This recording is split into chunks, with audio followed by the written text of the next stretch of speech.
Something known as an audience test. Now, what an audience test helps me do is it helps me figure out what people are better mental senders and what people are better mental receivers. And it gives me a way to gauge everybody. I'm going to ask everybody to take a deep breath. Inhale through your nose, exhale out your mouth. Fantastic. Next, I want you to take whichever hand is your free hand and hold it out in front of you in a nice relaxed position. Not too stiff, not too wimpy, but nice and relaxed.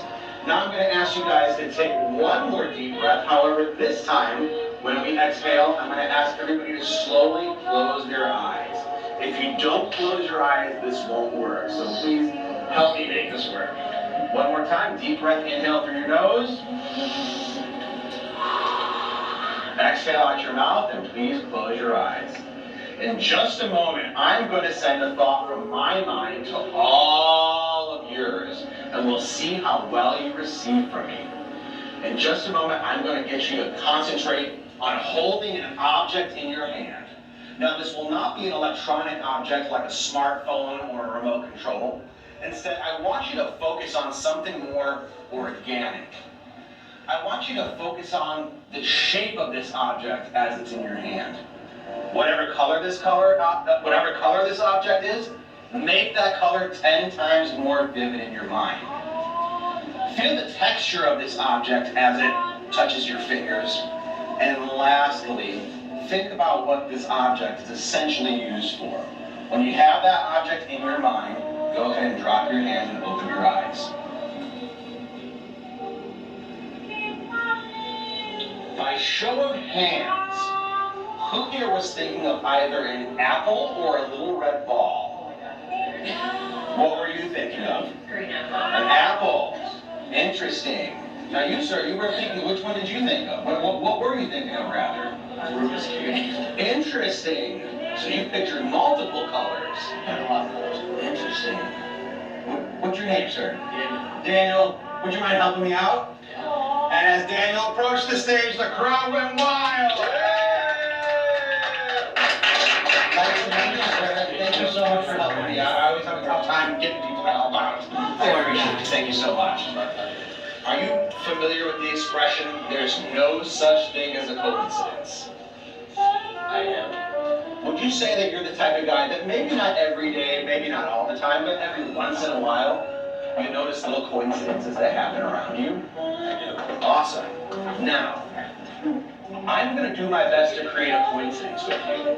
And hopefully this will give you a great story to tell for the rest of your life.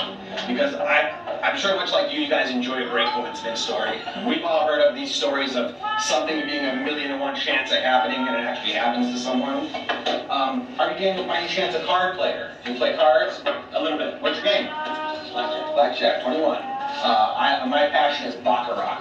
I'm a sucker for Baccarat. Okay. Have you ever noticed that a deck of cards is like a calendar? There's 52 cards in a deck, I didn't think of that. 52 weeks in a year, 4 seasons, 4 suits. 13 cards in each suit, 13 weeks in a calendar season. But the most interesting fact is if you take all the numbers in a deck of cards, counting the ace as 1, the jack is 11, the queen is 12, and the king is 13, and you add it all up, it comes out to 364. Throw in the joker and count him as 1, you have 365, the number of days in a year. Do you think that that's a coincidence? No. There's no such thing as coincidence. Daniel, a couple of years ago, I went to the dollar store and I got a pocket calendar and I got 7 decks of playing cards. Threw all the jokers away and I shuffled all my cards together so I had one big pile. I flipped the first card over, wrote the name of that card on January 1st in my calendar. I flipped the second card over, wrote the name of that card on January 2nd in my calendar. And I kept going until the entire calendar was full and each card repeated itself 7 times. Obviously, you have no way of knowing what card falls on what date in my calendar. I would like for you to name out loud a month and a day that's significant to you. Could be a birthday, could be an anniversary, but a month and a day that's significant to you. Okay. That's the date. June 23rd. June 23rd. Is that an anniversary? No. Birthday? No. Okay, well, we'll just leave it at that, June 23rd. Do you by any chance have an anniversary in the month of March? Maybe more specifically on or around St. Patrick's Day? When you say anniversary, you're talking about. Or maybe some type of vivid memory on or around St. Patrick's Day?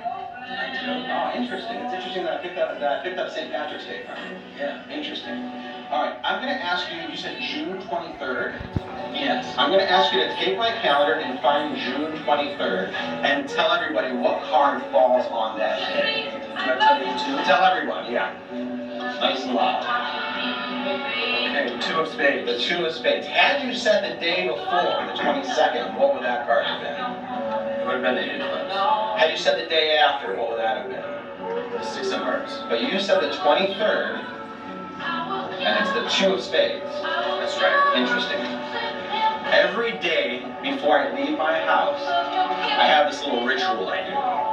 I take one card out of my lucky Las Vegas deck of playing cards, and I put it in my wallet. And I have a pocket that's just big enough for a playing card out of my lucky Las Vegas deck. Wouldn't it be a coincidence if the card that I had in my pocket today was also the two of spades? I love it when a plan comes together. Give that a big round of applause.